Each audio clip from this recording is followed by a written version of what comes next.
Welcome to Impact Farming, where we introduce you to the people and ideas that will have a massive impact on your farming operation. Brought to you by Farm Marketer. Sit down, start the engine, and let's roll with today's show. Hello, everyone. Tracy here. Welcome back to another episode.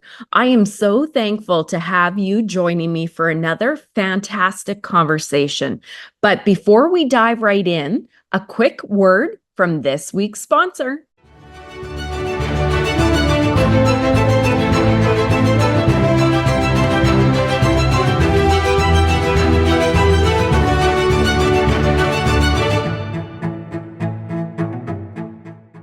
Hello, everybody, and welcome back to another episode of the Impact Farming Show.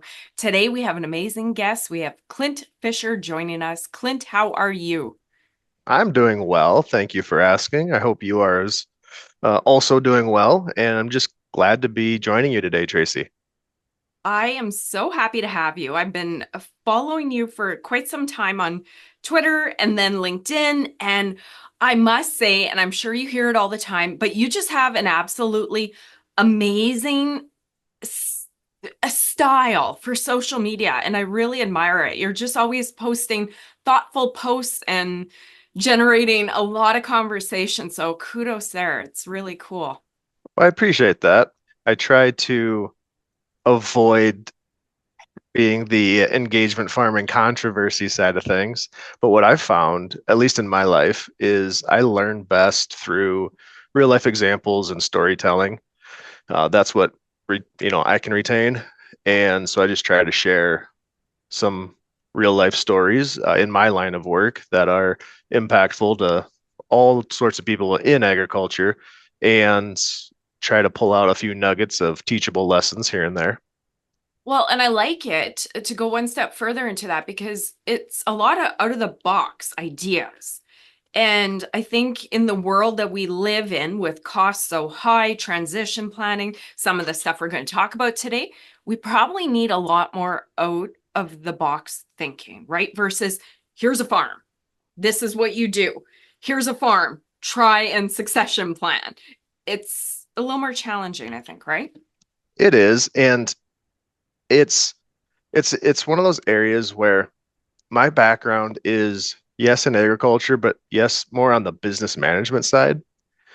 And what that has led me to do is work in other industries as well, real estate development and sales and different other industries that necessarily aren't agriculture oriented and identify, okay, what are these other industries doing and have been doing for decades, generations to further the business operations and to successfully transition in a business, which we ought to be treating these farms as businesses. What are these industries using, entity structures, and how can we think more in what's been successfully used in other industries and then apply it to agriculture? And that does come across as a little bit outside the box thinking.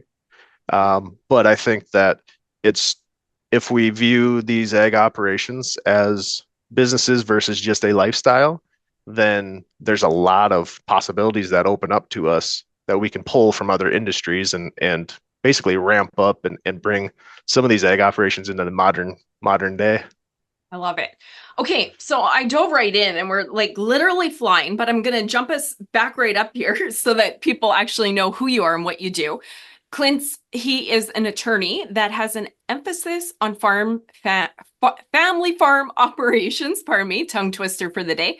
And I know you do a lot of work in succession, transition planning, and you're owner of Brain Trust Egg. So I'm curious, how much of your time is spent in the succession world? That's kind of where we're going to focus. Is that a lot of your time? And then follow-up question to talk about your background. How did you step into that? Where did that interest come, or somebody knocking on your door? How did it all start for you? Sure. Well, to answer your first question, the percentages of time, if we view it in two separate buckets, then it would be, say, 2/3, 1/3, 2/3 succession, transition planning, estate planning, 1/3 kind of other general business management, business operations work. However, I always like to just ditch those separate buckets, combine them together, because necessarily to transition a farm operation from one generation to the next, we need it to be financially viable. We need to have certain agreements and documents in place, entities, liability, risk management, all these things that are typically seen as farm business management need to just be in place. And so they're so intertwined and interwoven that it's not just, we have succession over here and business over here. So I just kind of eat, breathe, and sleep that stuff all day. Okay. Yeah. Very legit comment. How I got into it is, so I grew up on a small farm. My dad was an egg lender. My mom was a stay-at-home mom, part-time pharmacist, and my family members all farmed. I didn't really have an operation to take over, and went to school for egg business thinking, oh, I'll just become an egg lender, and away we go. I did that for about 9 months and decided I'm not cut out to be a banker. And so I got into managing some various egg retail business locations. And so for about 10 years, I did that and woke up one day just going, I've always wanted to be an attorney.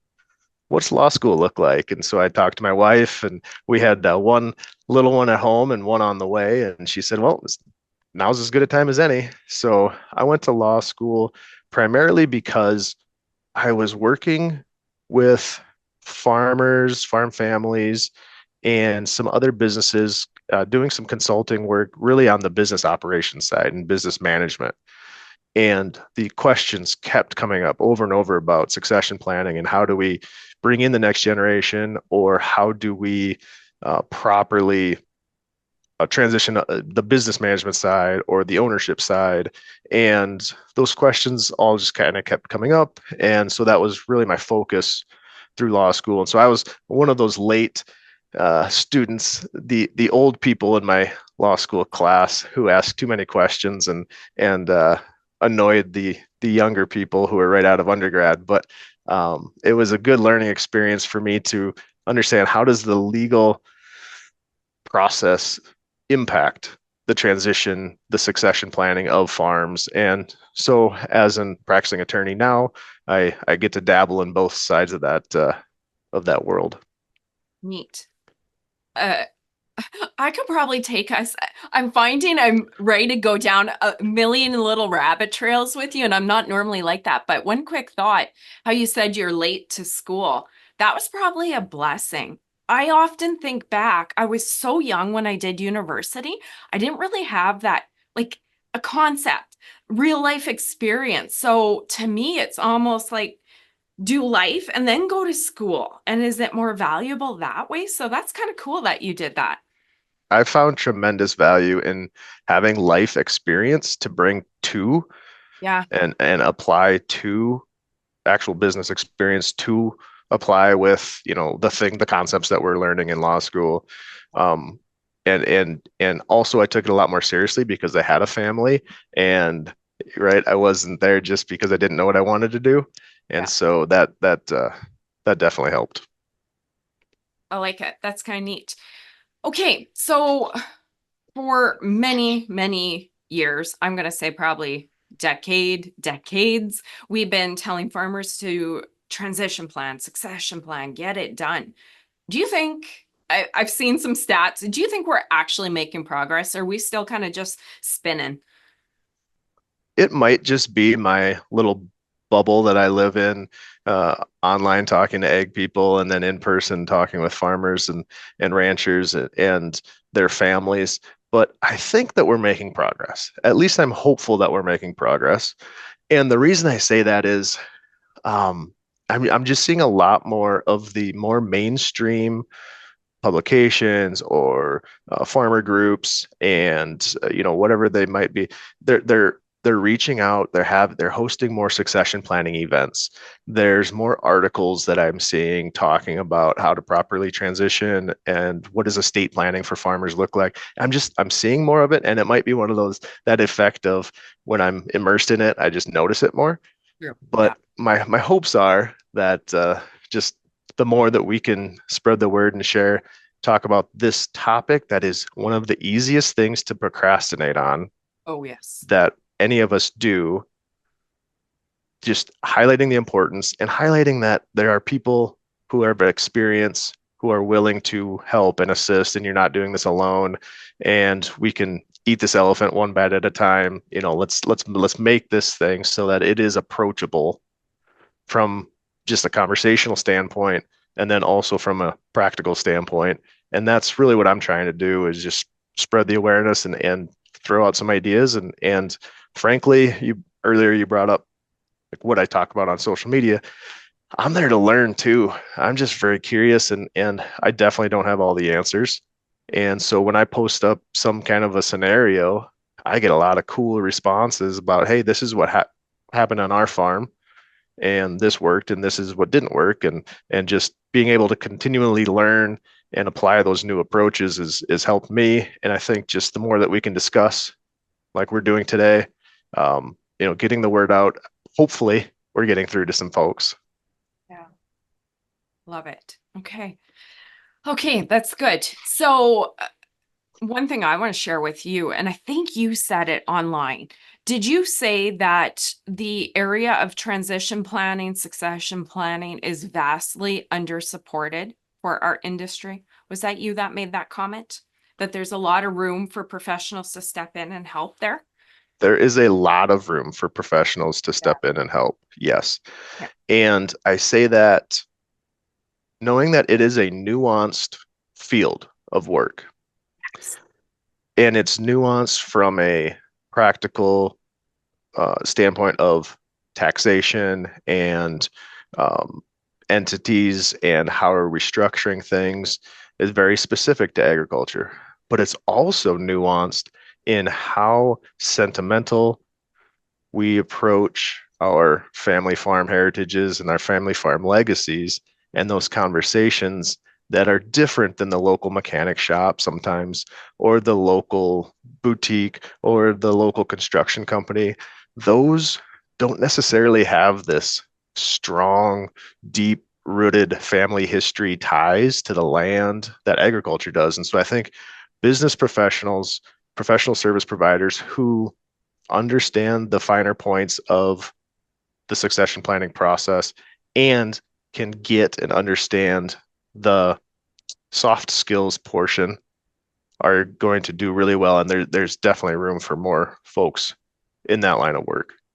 I think so too. We're coming up to that big wealth transfer period, right? That we keep on talking about. Like, it has to be transferred sooner or later. Everybody's getting a little bit older here. So I'm going to pop here to, and I think I'm asking the question. I think we all know the answers, but it's always a good launching off point to the conversation. What are the reasons that hold farmers back from getting started? What do you hear? Yeah, that's an interesting question, because I hear a lot of different reasons, but oftentimes I don't hear any good reasons. True. Like I said earlier, it's an easy thing to procrastinate on because it costs money. Yeah. It costs time to dig up and put together all of our documents and get things set in place. It often involves uncomfortable conversations that we're not used to having. And it potentially sets children or whoever the beneficiaries might be up for an unequal inheritance or structure. And we like to avoid that conflict, that potential conflict. And so it's just, we have all these little reasons to kick the can down the road, and then we just don't start. And I think it's intimidating. Yes. It's intimidating to start, and you say, all right, I have, $15 million worth of assets here in this farm, and they're titled in many different ways. Like, where the heck do we even start? And so then it's like, we'll do it this winter. But there's a lot more fun things to do that you can actually see a direct ROI on. And so this is one of those that gets shuffled and just gets pushed down the road. One of the main things that one of the big reasons why people will reach out to me and say, all right, we need to get this done. We need to get started on this process is when they have a family member, oftentimes it's their parents, who pass away and they're left with a mess. And their response is, I do not want to leave this mess for my kids. And so they're trying to work through that and they say, all right, this has been painful. I want to avoid that pain for whoever my beneficiaries are. And that's really the push that kicks them over the edge and says, all right, we're going to take some action now. Isn't that the truth? You hit a button for me. I started this show 6 years ago. I rarely share the deep down reason. Like there's media company reasons. It's a great way to deliver content and it's needed for our industry and a great platform.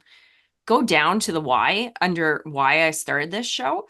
My family was torn apart, just like probably everybody we know in the farming community, by lack of succession planning. I said, okay, maybe my grandpa didn't have the tools. True. Give him a pass. He didn't have the knowledge. He didn't have all this stuff we do. We'll give him a pass. But us, our age generation here, with all the information, and after seeing that happen again and again, do we want to do that? So that's why I started the show. I'm like, come on, we need to do better, right? Yeah, yeah. And it's one of those things where it seems like everyone I talk to has a story like that. And oftentimes those are what get the eyeballs and the clicks is these kind of horror stories and these scary moments. But what I'm trying to do is learn from which operations have successfully passed this thing down from generation to generation, and there's still family harmony. There's still excitement and buy-in from all the different generations. What are they doing maybe differently, or what are they doing successfully in order to accomplish that? And so if I can learn from them and apply it to some of these other horror stories, hopefully we can kind of raise up the whole conversation to a more productive level. You're right. Do we ever hear positive stories? No, I don't anyways. It's always the dramatic ones. It is. Yeah. Human nature, Yeah. right? Okay. One question quick, because I think there's merit in having this discussion. The overwhelm, the not knowing where to start, and who is that correct person. Often, and slap me on the hands if this is wrong because you are the attorney, but we'll say like the tax person, sometimes just seeing the lawyer, they just care about the legal documents. Sometimes that person's not the right person when you need to find somebody like yourself that kind of has the big view. Do you want to talk about that as, let's say Tracy's coming back to the farm and I don't want to play this game forever. I call you up. Why is that the best place to start? Finding somebody like you. Yeah, well, it takes a team in order to do this properly. Yeah. And what I mean by that is we'll bring in the attorney for the legal documents. We'll bring in the tax people, the CPAs, whoever that might be on the financial side. We'll bring in insurance. Insurance plays oftentimes a large role, life insurance, things like that. Personal financial advisors, right? So we have all these people who have their specialties. And so if you, as the owner operator who's looking to transition, maybe doesn't have the bandwidth or the capabilities or the aptitude to kind of manage this whole team, oftentimes it's best to seek out somebody who can kind of run point on this thing and tie in all the various aspects of a true comprehensive transition plan. And so somebody like me, I have experience in some of those other worlds. Now, I'm not a CPA. I have a minor in accounting, so I know just enough to be dangerous. I know enough about insurance to see how it can be applied in here. But what I can do is I can speak their language and I can really wrangle the team and keep everybody on point with here is the next steps and here's how we need to accomplish whatever our goals are that we've set out. And so there's myself. There is a lot of other people who are maybe not attorneys who can help facilitate these discussions. And so seeking somebody out like that, if you are that person who you can be honest with yourself and say, I'm not going to be capable of staying on top of all the moving pieces and making sure that all these deadlines are hit, then yeah, somebody who has that kind of broad transition planning, succession planning background is going to be a good bet to keep the ball moving forward. Otherwise, we'll hit a wall somewhere along the lines and then it is procrastinated again. Yeah. I play in this industry, work in this industry, and it's still vague to me. So if I was to sit down and try to do a plan, I would be overwhelmed. So I can't help but imagine farmers that don't deal with this stuff. Where do you even start? I kind of think of like somebody like you or a coach as a literal coach. You know all the players, all the moves, and it's kind of like, okay, let's make this happen. Where I might just go to the lawyer and say, I want to do a tax or I want to do a transition plan. And they would just do this. And it might not be the right one because we're looking at parents that need to retire and need income, all that kind of stuff, right? So I wanted to point that out because sometimes I think it's overwhelming, like you said. And most importantly, finding somebody that just is coach. Let's do this. Let's look at it all, right? Yeah. Yeah. Yep. I mean, a year or so back, I was doing some research on something. I came across a publication by one of the farm organizations, and it was like a workbook for farm transition planning. Oh, excellent. It was like 190 pages, Oh, single space, tiny print, and I'm reading through it, and there it is packed full of just valuable information. okay. But it was designed for a farm owner to work the way work their way all the way through the process. And I just sat there and I thought, I know a lot of owner operators. I can maybe name one or two who might be able or willing to go through this whole workbook by themselves and remain committed to it. It's so overwhelming because there are so many different options and possibilities, and we can overcomplicate things quickly. And there's so many different aspects to consider. There's the financial, there's the legal, there's the tax, there's the family dynamics, the relationships, right? What's fair, what's equal, all that kind of stuff.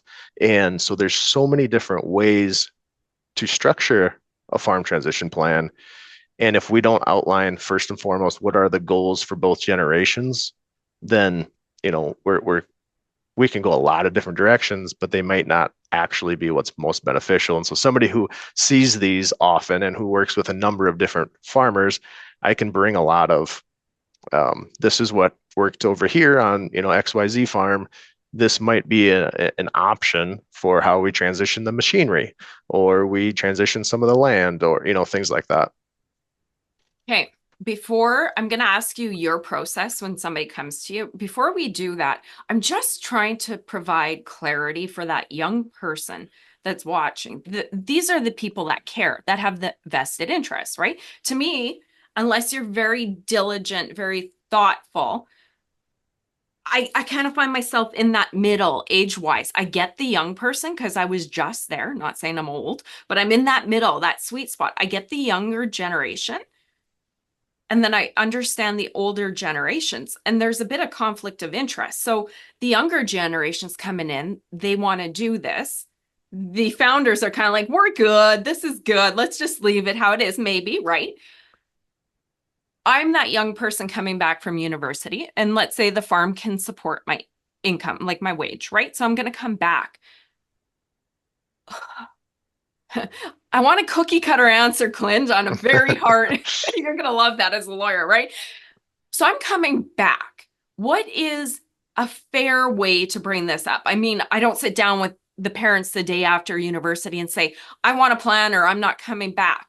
But then we want to bring it up, but how long's too long to wait? Like, I think we need guidance on what's okay and timelines. Cookie cutter answer. What's the perfect answer? Go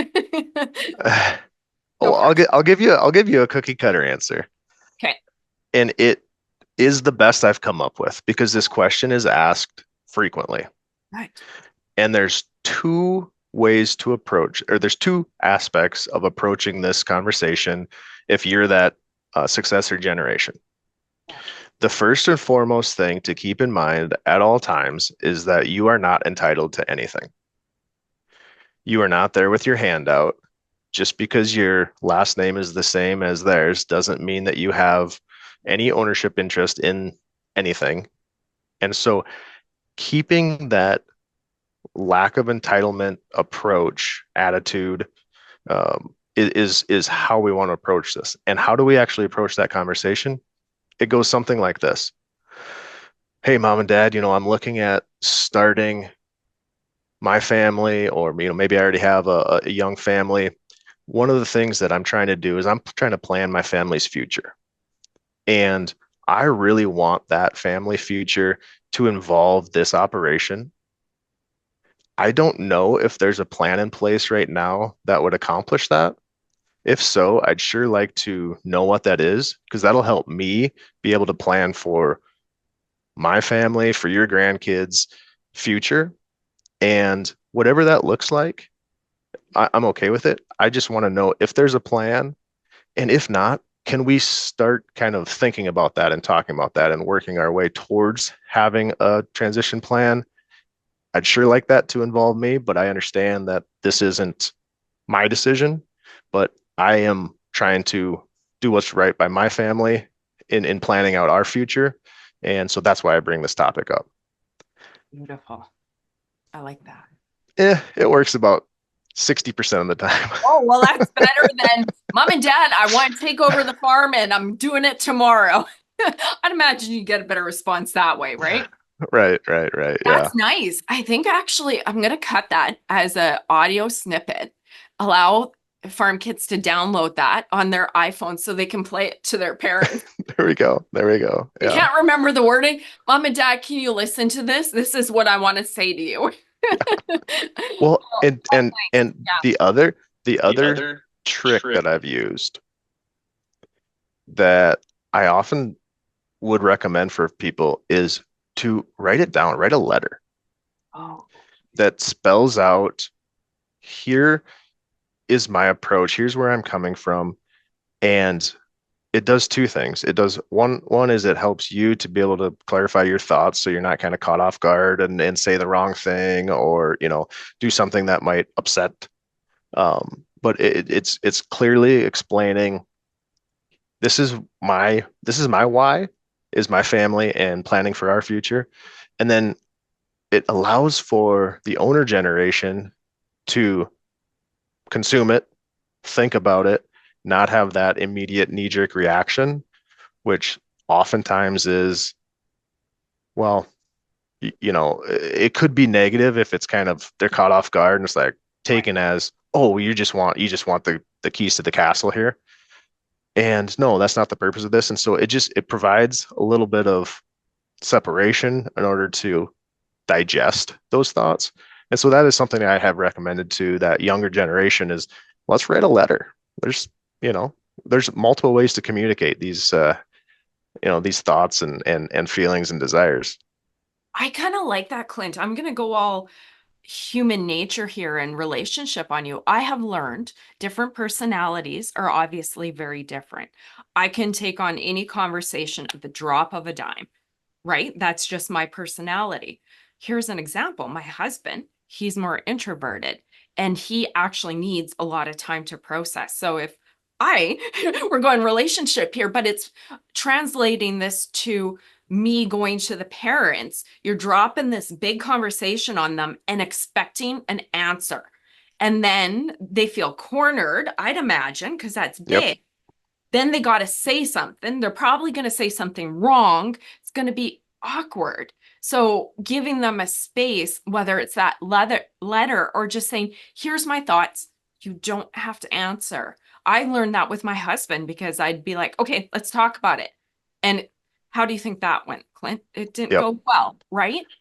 And I use a similar approach with my wife, where I know that she's going to want to process it and take a little bit of time. So if we have something, significant that we want to discuss or talk about, or that's on my mind, I'll make a note and I'll just say, hey, can you read this? But we ought to make sure we follow up and talk about it. Yeah. Right. But after, and so, yeah, I use that it's maybe not a formal handwritten letter that I stamp and send off, but just that approach of giving her some time to gather her thoughts, and then we can have a actual productive conversation about it. Yeah, I think The that's other thing, the other thing that makes that conversation less awkward is having it somehow structured into the normal rhythm of the farm business. And by that, I mean, I'm a big advocate of having regular farm business meetings that are not family relationship dynamic drama meetings. We're just here to focus on the actual farm business itself and treating this thing as a separate entity.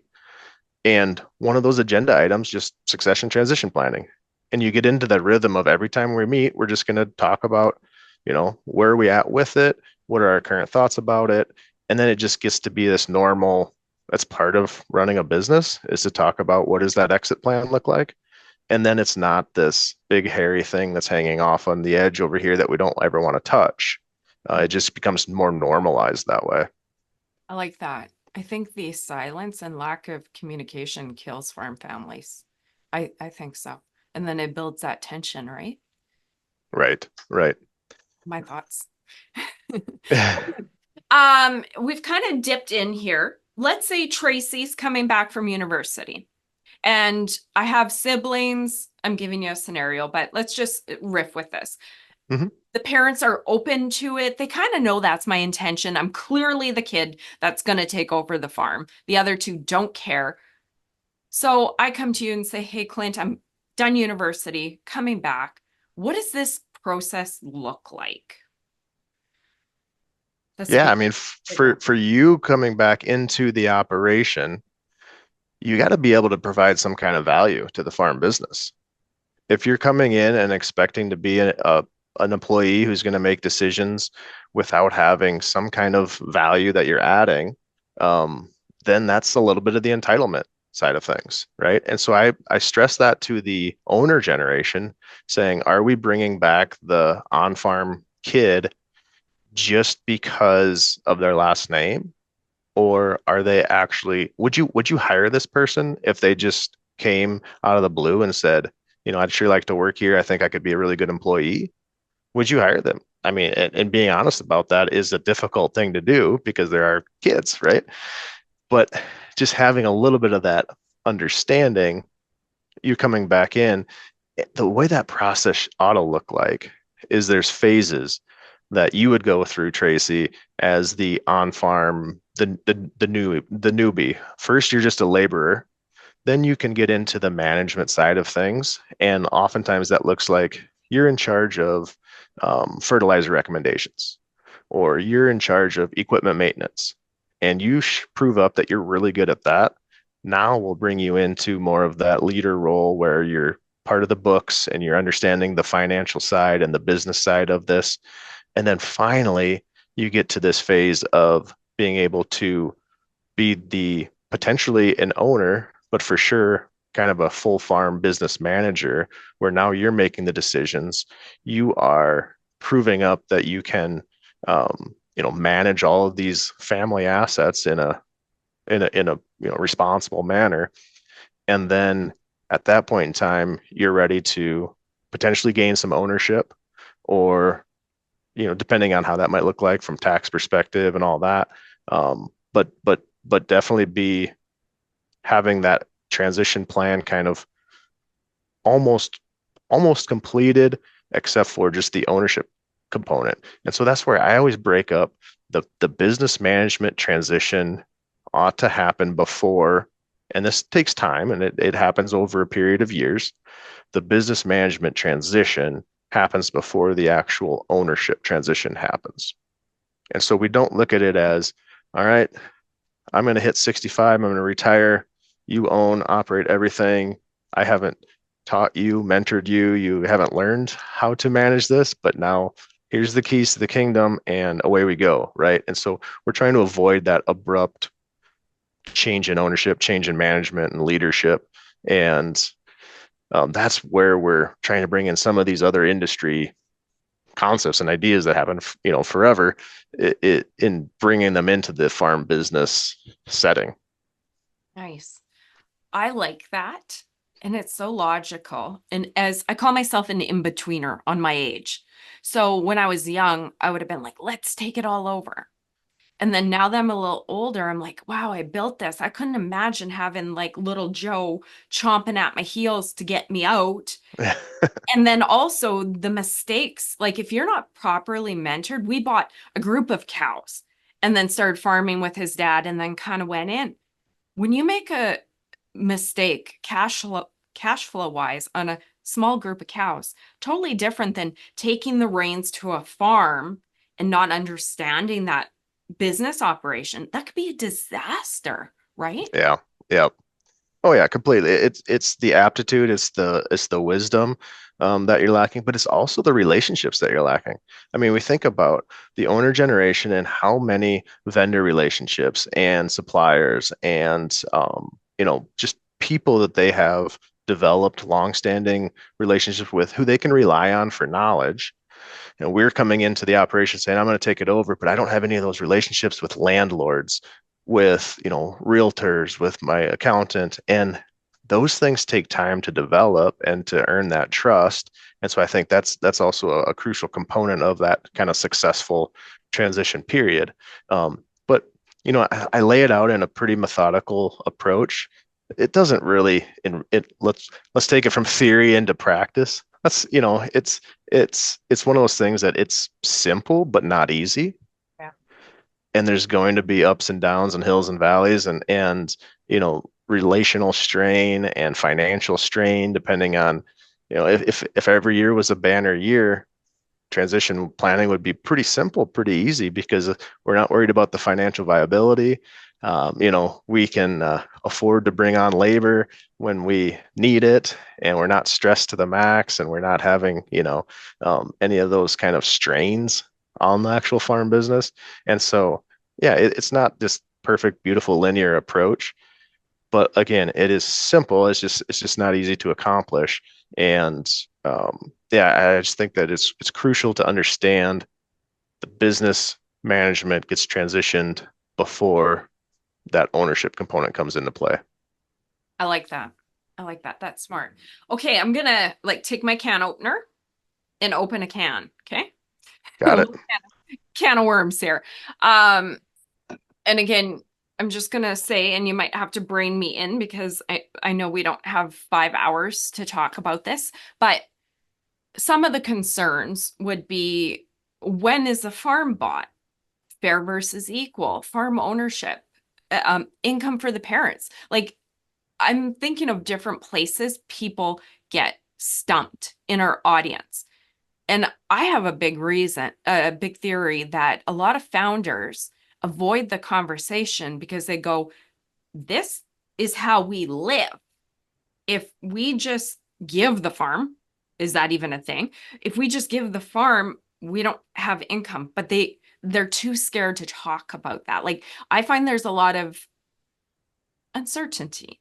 So how do those things all work? The fair versus equal and getting parents income. Do I buy the farm right now, or is it passed down when they pass away? Can of Yeah. worm. Can of worms. I'm going to take you back to a question that you asked earlier, and something along the lines of, like, what does that process look like? And so Yeah. I like to break down this big, daunting transition planning concept into really three phases. And the first phase is this idea of taking an inventory. And that's where the owner generation sits down and says, okay, here is all of our assets. Here's how they're legally owned and titled. Here are the leases, and here's just a snapshot. It's more than just the balance sheet, but I mean, that's a good place to start. But it's understanding we can't transition something if we don't know what we've got. Now, through that process, through that inventory taking process, there's a lot of things that we realize, oh, we should have, titled that tractor in so and so's name.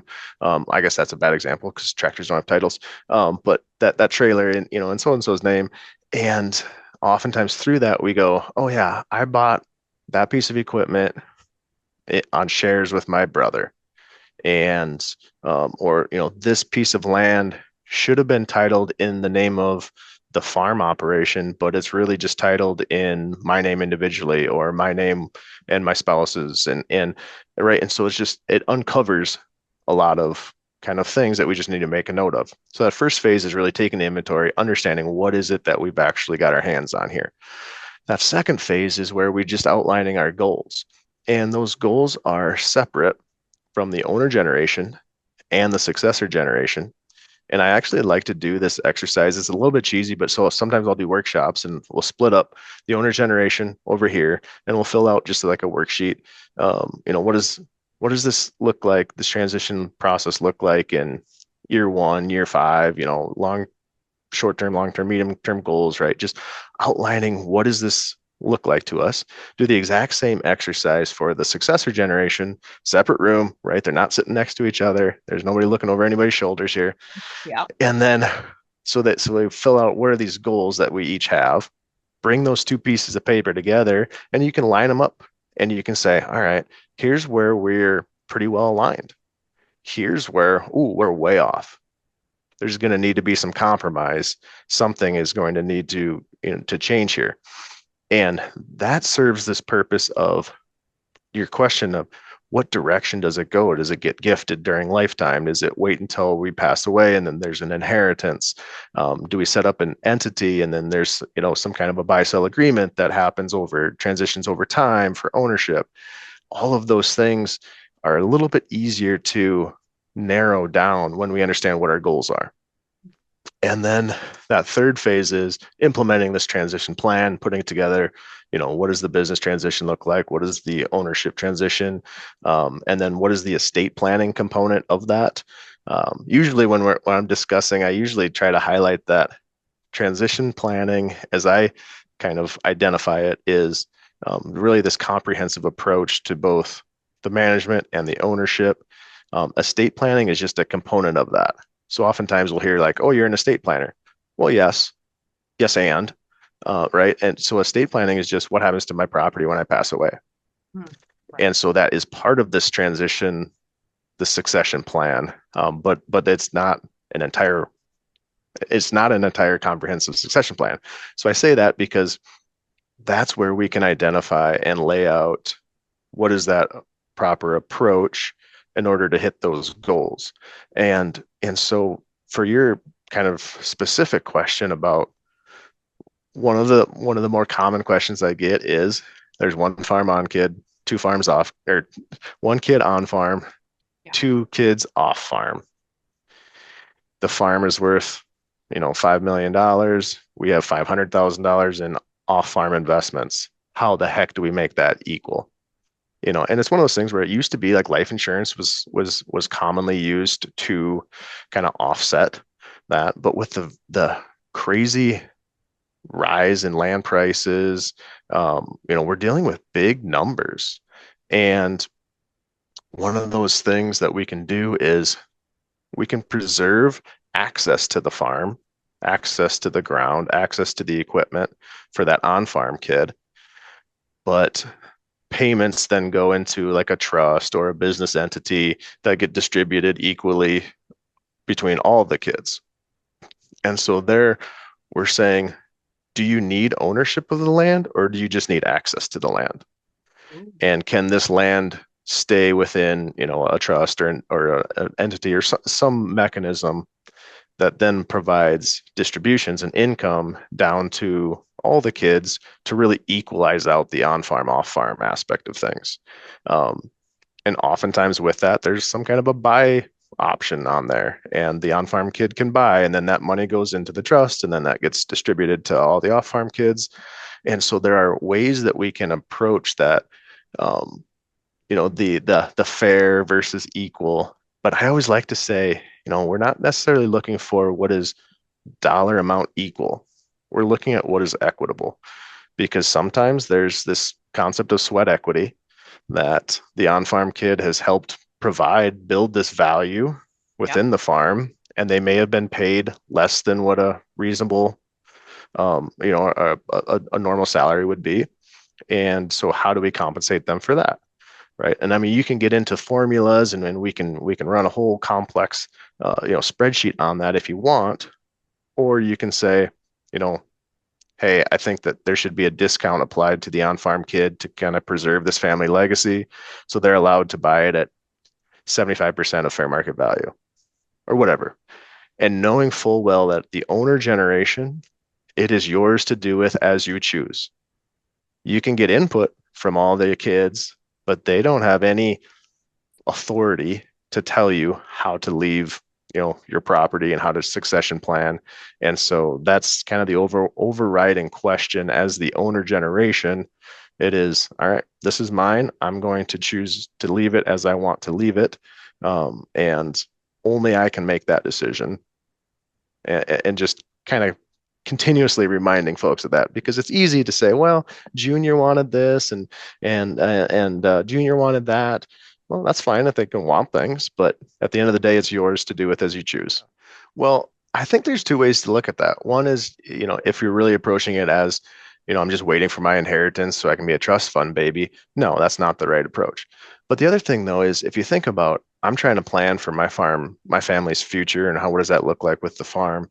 And if part of that is inheriting some of this, well, then I can potentially scale up and I can plan for, maybe a piece of equipment that I wouldn't otherwise be able to justify if I know that in a few years, because mom and dad are looking like, they might be not with us for much longer. And that inheritance has been earmarked and I've seen the trust and it's been communicated with me. Like, I know that that's coming to me. That's part of planning as well, is when we do get an inheritance, what does that look like? And one of the things, don't count your chickens before they hatch, right? All that kind of thing is that most of the time, the estate plan portion can be changed up until, whoever is still alive passes away. Now, there are some mechanisms, some tools like irrevocable trusts and things where it can't be. And so one of the things that if I'm talking to the younger generation, I'm going to say, all right, you think you might inherit this, that could change. If it's in some kind of an entity or a trust that is essentially irrevocable and you are the designated beneficiary, then now we can really plan for that, because we're pretty sure that that's going to be coming to you, right? And so it just kind of depends on what is that legal mechanism of transitioning the ownership, and should we rely on it or should we not? And how does that impact our farm business and my family and planning? And right, it's all just intertwined. No, earlier we were talking about, how do you have that conversation? Well, parents can respond with, yes, we have a plan, but we don't want to share it with you. Okay. Or no, we don't have a plan yet and we're not going to do one. Or yes, we have a plan and here's what it looks like. Now, if it's one of the first two and they're either not willing to share it with you or they're just not going to do one and they're going to let the state or, whatever jurisdiction decide what's going to happen when they pass away, then at that point in time, you ought to be approaching it just like what you said, Tracy, as this is just a windfall. I'm not going to rely on it. I'm not going to build my future based on this potential coming to me in who knows how long, right? That's poor planning. That's an unknown. And so that's where it is important, I think, to just treat it as if this comes, it's a blessing, it's a windfall, but we're not going to rely on it for our family's planning future. Okay, I love it. This has been great. You shared your 3 phases of planning. And I think from there, I'd be like, okay, Clint, but that's where somebody calls somebody like you up, the coach, and they look at everything and they go, okay, here's some options. What do you want to do, founders, right? Right. Yeah. From there, it's like a million different scenarios. It really is. It really is. And it's just that having that conversation. And usually the succession planning conversation is driven by the owner generation. And it may be that they've been pulled kicking and drug kicking and screaming to talk about it by somebody. But that's really who I need to understand, from my perspective as an advisor. I need to understand what are their goals and wishes, and then how can we fit in maybe the kids' desires in that, but their priority, the kids' wishes are secondary in that kind of scheme. And so once we have that conversation, then we can outline some options and structure things. And it's, some farm families, they want the most complex plan because they don't want to pay a nickel of taxes. And some just say, hey, I want something that's simple that nobody's going to get confused by. And we're just going to, do this as kind of in the most simplified way possible. And so every farm transition, farm succession plan is so different and unique because we're dealing with humans, right? We're not dealing with robots, and we're dealing with a lot of unknowns and a lot of gray area within tax and financial and legal world. And so it's such a unique to each farm plan that I wish that I could just make a template and say, hey, fill this thing out, and then you'll have yourself a succession plan. And it's just not that easy. I've tried, but it Yeah. just doesn't work. Oh, good. If you figure that out somehow one day, because when I started this show, I started with transition. I'm like, I'm going to figure out the steps and I'm going to give it to all these farmers and it's going to be so easy. I'm like, whoa, it's not. It Yeah, doesn't need to be overwhelming, but there's just a lot of moving pieces. So it's not right. like if we all had the same assets, same value, same number of kids, same plan, same goal, we could give one transition plan to the entire industry, but that's not the case, It's right? not. It's not. And it's also it it takes place over years. And so that is the tricky part because people's lives aren't just this linear Right. trajectory. Things happen. People get divorced. Yeah. People pass away early. People get remarried. They have kids. Just life happens during this whole transition period. And so we need that plan to be strong but flexible. Yeah. And so that plan needs to be able to be amended and changed as life happens. And so I think that's where it really takes somebody who has been through or at least has some working knowledge of what are the potential things that could happen in order to kind of build and structure that plan to be as flexible as possible. Because it happens over so many years versus a one-time, land purchase. I know the closing date at that point in time, boom, I'm going to own this land. Like that's just a one and done transaction. The transition succession planning, it takes long and people's lives change during that time. Yeah, that's a good point. Okay, lovely. That was all brilliant. Great conversation. So, two final places. Touch on this quick if you want to, because it can be a whole episode.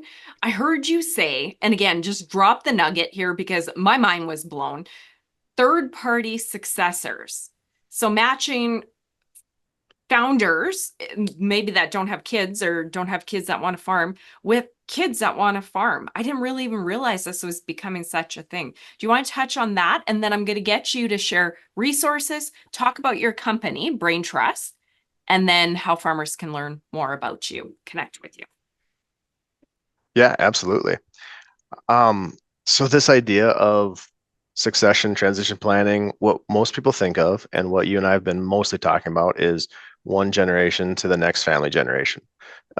The same concept can apply to an owner generation who either doesn't have kids who want to take, or who doesn't have kids, or who don't have kids who want to take over the farm.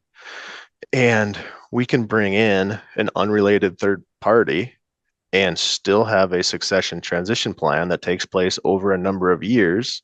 It just looks a little bit differently. Sometimes that's not, frankly, a little easier because we don't have some of the family drama. Yeah. And sometimes it's a little bit more tricky because we need to really make sure that we're protecting both parties in case something does go sideways. But it's this idea that if I'm an owner generation and I don't have anybody to take over, I've poured my blood, sweat, tears into this operation for my whole life. And I really take a lot of pride in that.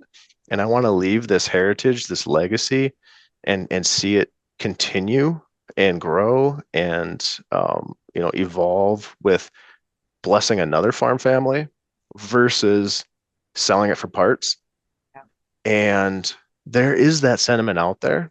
Now, there's two things about that. One is it is tougher than just having a farm sale and, auctioning off the land and then going to retirement home. It's more challenging because it takes time, it takes intentionality. But what it really takes is commitment to see that thing through. And there has to be that trust component between both generations. But yes, it's definitely a thing. And I hadn't really thought about it much either until a couple of farmers had approached me about that. So I'm working through a couple of them right now where we're structuring it similar to a different, a family succession plan. But they're just a third party, a young person who's getting this opportunity who didn't have the opportunity otherwise to eventually become the owner and operator of their very own farm. So I think it's a pretty cool way to preserve family farms and ranches if that's really what we're trying to accomplish in the industry. And I'm a proponent of that. Some may say, no, we just need, the two sides of the coin, which is the large industrial and then the hobby, just for the lifestyle farming. And there can be arguments in that world, but I'm a proponent of the values, the quality of family farm and ranch operations. And so if we want to preserve that as an industry, I think that this should be a concept that we take a serious look at and have people try to understand, what does that matchmaking process look like? And then, what does it look like to bring on this apprentice for a year or two and then have them start working into the business management and then, transition process throughout the ownership too. Neat. Very neat. I seen you put that on Twitter, X. So I'm going to keep on watching for the updates on how this goes. I'm curious. Yeah, for sure. Okay. How people can connect with you and Brain Trust Ag. What is it and how can farmers learn more? Sure. Yeah, Brain Trust Ag it's a side thing that I started about a year ago, basically uh, as a peer group for folks within agriculture to talk about some of these things that we might not want to talk about on X or on LinkedIn, which is the business management side, the transition side. What works for me could work for somebody in a completely different state or country. And so trying to bring together those like-minded folks to learn and share resources with and grow is really the kind of the goal of Brain Trust Ag. And I think of it like most small towns, at least around here, have the little farmer coffee hour, and it's either at the elevator or at the gas station or at the coffee shop or wherever it might be. And it's like that, only they're not your quote unquote competitors. Mm.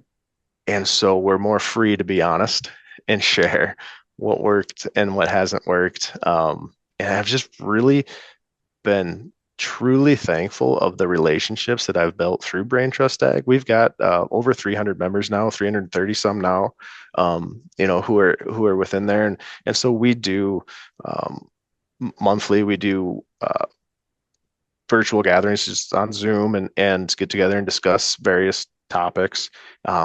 I have experts who come on and they just kind of allow themselves to be asked questions from members and just kind of a Q&A session and a bunch of downloadable resources, things that I use kind of daily for in my work, just put them up there for folks to download just trying to really make those connections within the ag world so that we can find those like-minded people and learn and build better operations. Love it. Okay, we'll put a link to that in the show notes and how farmers can connect with you on social media. The final question, we're at an event, you get in the elevator, with me and my parents. We're going up to let's give us a little bit of time, 20th floor. We corner you and you have to give us a little snippet of advice, words of wisdom around succession. What would you say? Encouragement, whatever. The encouragement is to have open, honest, clear conversations around this topic and memorialize them in writing so that we avoid future conflict and confusion and issues. And it's really one of those areas, both estate planning and succession planning, that the more open and honest we can be with our conversations and our communication, the better off both generations are going to be. The more we're going to be willing to ask the questions and find mentorship and guidance and just be able to communicate effectively in order to properly transition the operation and avoid some of those horror stories that we talked about earlier. I love it. Okay, I'm gonna press the closed door and keep you to floor 30th. Just joking. That was a beautiful way to end it. That's powerful words of wisdom.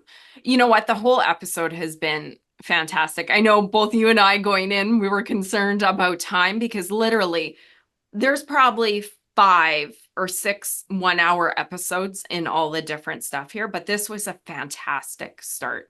A lot of clarity on some questions I had, and I'm sure that people have in our audience. So, Clint, thank you for this amazing conversation. Happy to join you. Thank you for the opportunity. And yeah, let's do it again sometime. Oh, I'd love to. My pleasure. You in the audience, if you enjoyed this as much as I did, like it, share it, and get it out there because these are the conversations our industry needs. So like, share, get it out there, and we'll see you next week. Thanks, guys. You've been listening to Impact Farming. For more great episodes and articles designed to help you manage and grow your farming operation, head on over to farmmarketer.com. Don't forget to sign up while you're there. We will see you on the next episode.